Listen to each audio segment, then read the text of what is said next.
బీజేపీతో ఆదుకునేలా చేయాలని చంద్రబాబు గారిని డిమాండ్ చేస్తున్నాం. ఇంకో పక్క విశాఖ రైల్వే జోన్కి భూములు ఇవ్వలేదని ఒకసారి బీజేపీ అంటే, భూములు ఇచ్చామని వైసీపీ అంటే, ఇలా ఒకరి మీద ఒకరు టెన్నిస్ బాల్ అన్నట్టు ఇటు నుంచి అటు అటు నుంచి ఇటు ఆడుకున్నారు 5 సంవత్సరాలు. ఇప్పుడు చెప్పండి, వైజాగ్ జోను రైల్వే జోన్ కథ ఏమిటి? ఎప్పుడు చేస్తారు? ఎంత ఇస్తారు? మాట్లాడాల్సిన అవసరం ఉంది. ఇదే కాకుండా ఉత్తరాంధ్రకైనా రాయలసీమకైనా స్పెషల్ ఎకనామిక్ ప్యాకేజీలు సంగతి ఏమిటి? ఎంత ఇస్తున్నారు?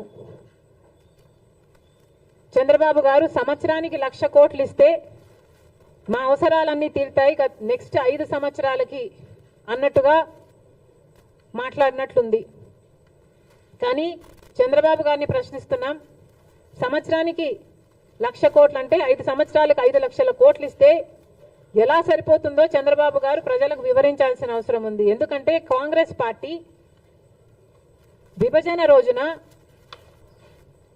అన్ని హామీలకు మనీ ఈక్వివలెంట్ గా ట్రాన్స్లేట్ అయితే కనీసం 12 నుంచి 15 లక్షల కోట్ల రూపాయలు విలువ చేస్తాయి ఆంధ్ర రాష్ట్ర విభజన హక్కులు హామీలు అన్ని కలిపి అని ఒక అంచనా వేస్తే, చంద్రబాబు గారు మాత్రం సంవత్సరానికి 1,00,000 కోట్లు ఇవ్వండి మేము సర్దుకుంటాం అన్న రీతిలో మాట్లాడడం సబబేనా?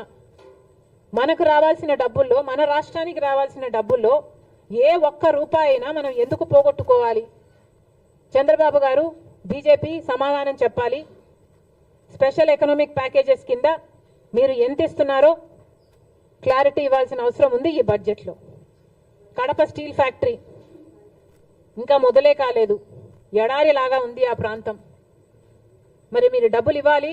బీజేపీ పార్టీ బడ్జెట్లో ఏం కేటాయిస్తుందో దానికి కూడా క్లారిటీ ఇవ్వాలి. బీజేపీ పార్టీ ఇవన్నీ ఆంధ్ర రాష్ట్రానికి సంబంధించిన ఇవన్నీ ఒక ఎత్తైతే, ఇక ప్రతిసారి చెట్టెక్కే బేతాళుడిలాగా ప్రత్యేక హోదా గత 10 సంవత్సరాలుగా గొంతు చించుకొని అరిచిన ప్రత్యేక హోదా అని బీజేపీ పార్టీ పట్టించుకోవటం లేదు. ఒకప్పుడు ఇదే ప్రత్యేక హోదా కోసం చంద్రబాబు గారు బీజేపీ పార్టీని విమర్శించి మట్టి తీసుకొచ్చారు, మా నోట్లో మట్టి కొట్టిపోయారు అని వ్యతిరేకించాడు. మరి అదే ప్రత్యేక హోదా గురించి మాట్లాడుతున్నాం. చంద్రబాబు గారు ప్రత్యేక హోదా గురించి ఏం చేయబోతున్నారో క్లారిటీ ఇవ్వండి. ప్రత్యేక హోదా లేకపోతే ఆంధ్ర రాష్ట్రానికి ఊపిరే లేనట్టు. ప్రత్యేక హోదా వస్తేనే మన బిడ్డల భవిష్యత్తు బాగుపడుతుంది. గత 10 సంవత్సరాలుగా చూసాము, మనకు ప్రత్యేక హోదా లేదు. ఈ ప్రత్యేక హోదా లేకపోవడం వల్ల కనీసం పట్టుమని కొత్తవి 10 పరిశ్రమలు కూడా రాలేదు ఆంధ్ర రాష్ట్రానికి. మరి ఇలాగే పోతే ఆంధ్ర రాష్ట్ర బిడ్డల భవిష్యత్తు ఏమైతుందో అందరూ ఆలోచించాల్సిన అవసరం ఉంది. ప్రత్యేక హోదా వస్తేనే మనకు రాయితీలు వస్తాయి, ట్యాక్స్ బెనిఫిట్స్ వస్తాయి, సబ్సిడీస్ వస్తాయి. ప్రత్యేక హోదా ఇచ్చిన రాష్ట్రాలలో వేల కొద్ది పరిశ్రమలు వచ్చాయి. మరి ఇవన్నీ రావాలి, జరగాలి అంటే ప్రత్యేక హోదా మనకు అవసరం. అలాంటి ప్రత్యేక హోదా కోసం ఏం చేస్తున్నారో, ప్రత్యేక హోదా కనీసం బీహారు మాకు ప్రత్యేక హోదా కావాలి అని వాళ్ళ మీద ఒత్తిడి తెస్తుంది అని వింటున్నాం. కానీ టీడీపీ మాత్రం ప్రత్యేక హోదా మనకు అవసరమే లేదన్నట్టుగా మాట్లాడకుండా పోవడం చాలా దురదృష్టకరం, చాలా అన్యాయం.